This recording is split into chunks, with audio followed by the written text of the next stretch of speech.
ముత్తేశ్వరి అనే పర్వతాన్ని ఆనుకుని ఒక వనము ఉంది. ఆ వనములో రకరకాల పండ్ల చెట్లు ఉన్నాయి. ఆ చెట్ల మీద ఎన్నో కొండముచ్చులు నివసిస్తున్నాయి. వేసవి కాలంలో అవి ఆహారాన్ని వెతుక్కునేవి.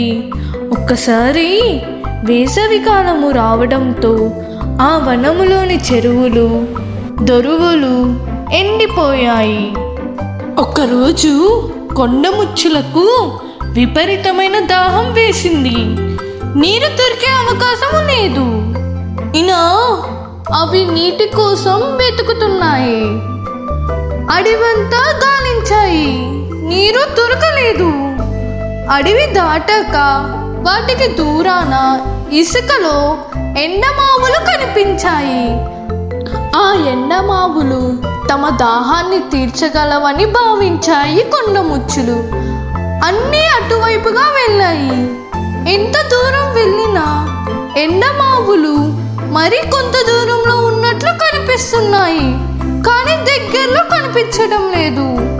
ఆ కొండముచ్చులకు దాహం ఎక్కువైంది. నాలుకలు పిడచకట్టుకుపోతున్నాయి. ఎండవేడికి వాటి తలలు మాడిపోతున్నట్లు అనిపించింది. కాళ్ళు బొప్పలు ఎక్కాయి.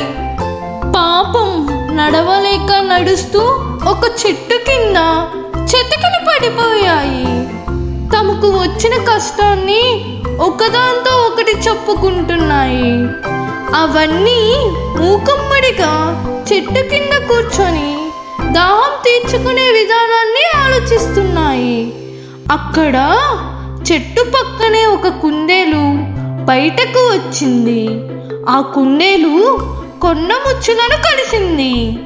అవి చెప్పిన కథను విన్నది.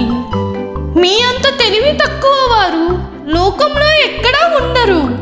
ఎండమావులను చూసి నీరు అనుకొని భ్రమపడుతున్నారు. వాటి కోసం ఇంత దూరం వచ్చారు. ఎండమావుల్లో ఎక్కడైనా నీరు దొరుకుతుందా? అదిగో ఆ కుడివైపున కొంత దూరం వెళ్ళండి. అక్కడ మీకు ఒక చెరువు కనపడుతుంది.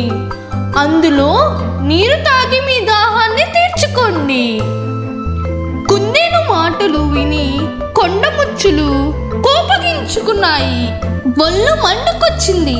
కుందేలు తెలివైనదట, మనం మూర్ఖులమట అంటూ మిగతా కొండముచ్చులకు సహించరాని కోపం వచ్చింది. ఆ కుందేలును పట్టుకొని నేలకేసి కొట్టాయి. అది చచ్చిపోయింది. అనంతరం అవి కుందేలు చెప్పిన చెరువుకు వెళ్ళి నీరు తాగాయి.